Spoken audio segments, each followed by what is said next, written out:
How to watch football live on your iPhone. Hello everyone, I am Shaka and welcome to our channel. Now let's get right into the tutorial.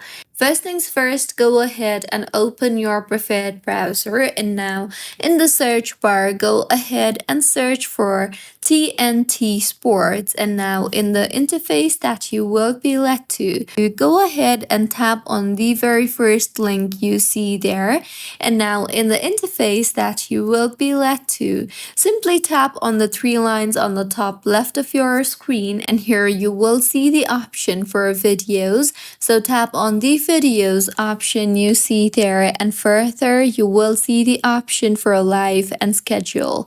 So tap on the live and schedule option you see there, and now you will be able to view all the live and scheduled matches.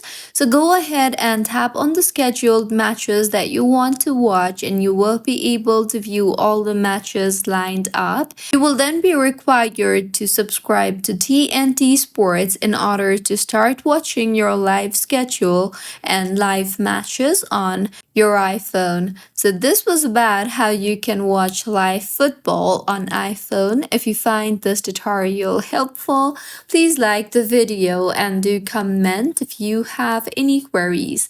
Also, do subscribe to our channel for more helpful tutorials like this. See you on the next one.